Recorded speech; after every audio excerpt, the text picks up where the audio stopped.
Jmikola reporting live from the kitchen. We just got something, just came out of the oven, just got a little ding there from the toaster oven. This is going to be the Riggs. I think we did this before, the buffalo chicken dip. I picked this up Sunday. It is currently Wednesday. Let me just carefully get it out of the oven, bring it over. Looks wonderful. And this one we usually do in these nice little, let me just bring that up a little closer. We usually do in these nice little, these are hot, these stainless steel bowls that we got from Cynthia's mom. Love these things. I'm just going to give this a little stir. So this, they ask you to heat it up 350 for 20 minutes, an oven-proof container. And I kind of believe we did this before. This is a delicious item on their menu. And while I was getting this, we're going to get to another item in a bit. The tomb came back to that as well, the garlic dip. They said they probably because of the humidity, they might have had some problems getting it to emulsify. And so it's a little bit liquid. We're going to see if we're going to fix that up. Not sure. We also had from Cafe Unibreg, they have these almond crisp cookies. And those are very much like the butter almond crisp. It's like a homemade version of the butter almond thins that you can get from Trader Joe's, which happened to be one of Mary Barbie's favorite cookies. We had that at the repast today. The Brownstone, much better place, the Brownstone, than the Mountainside Inn. If you grew up in the Patterson area, you know what I'm talking about. If you're having a special event you want to do at the Brownstone, I talked to the bartender today. Apparently they don't do beefsteaks anymore.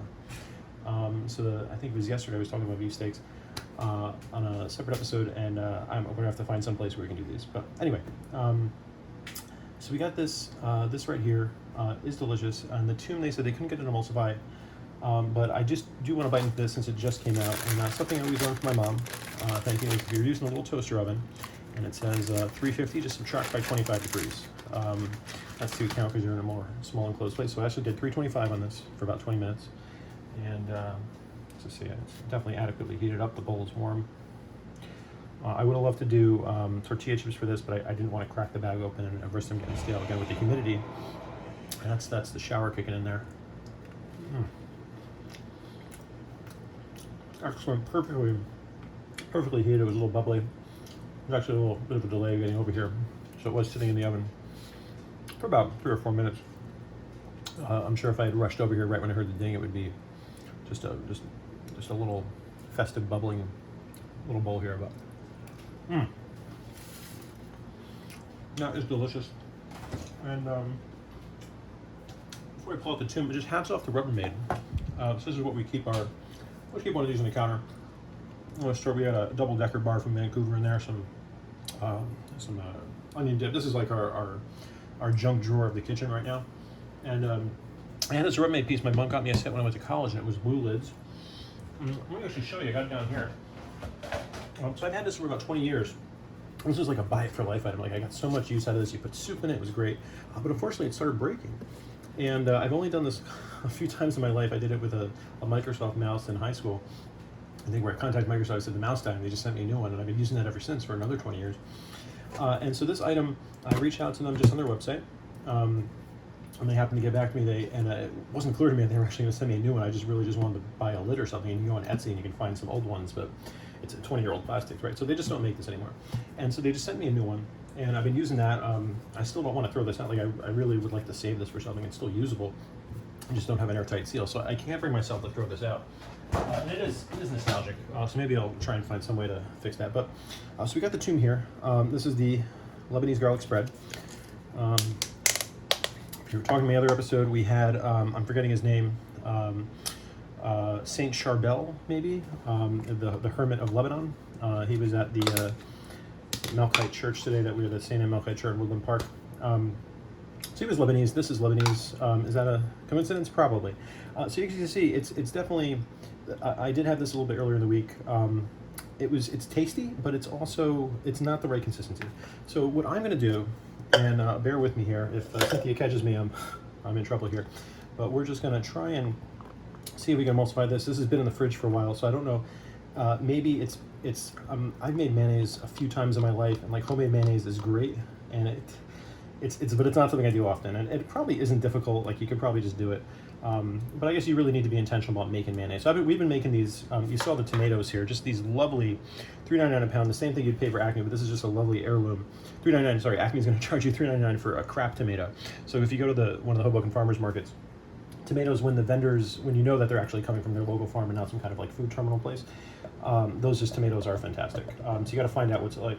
Previous in the week, I got basically a full head of basil, looked like a giant bouquet, and that was $3. And we made excellent pesto.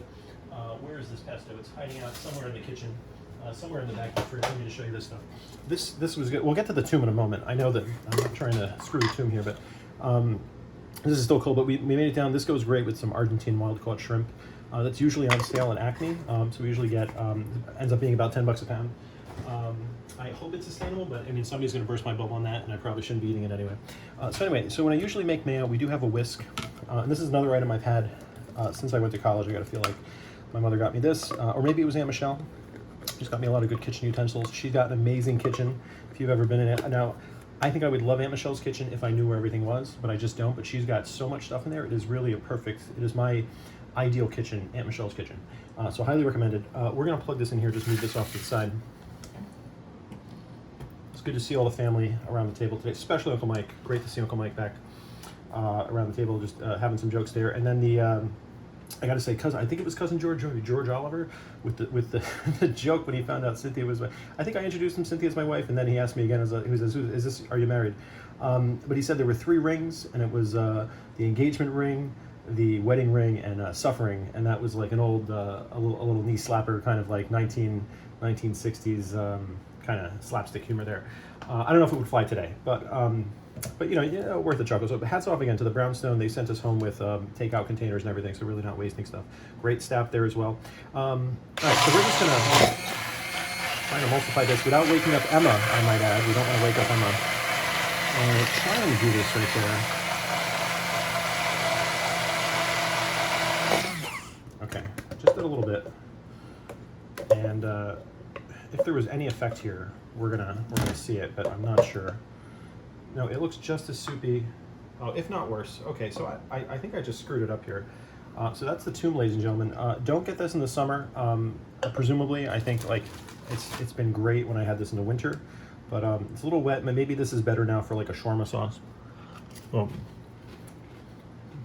I mean, if we make some rice with egg noodles, some short grain rice with egg noodles, okra and lamb, maybe kind of like drizzle this over, or come back with some shawarma sandwiches. But again, the flavors there, it's just like the emulsion. But thankfully, we do have that buffalo dip still here, so we're just gonna knock the toom off to the side. We'll put you back in the fridge.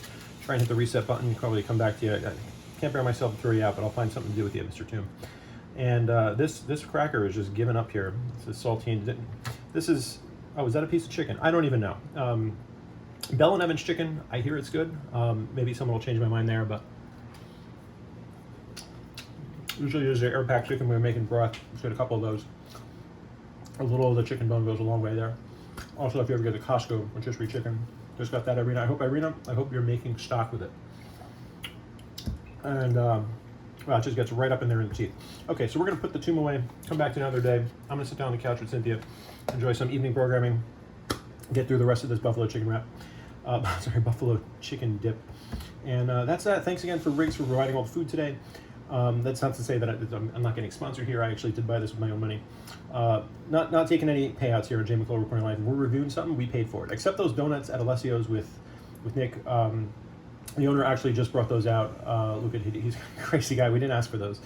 So I just want to own up to that in case anybody thought that I'm getting freebies here.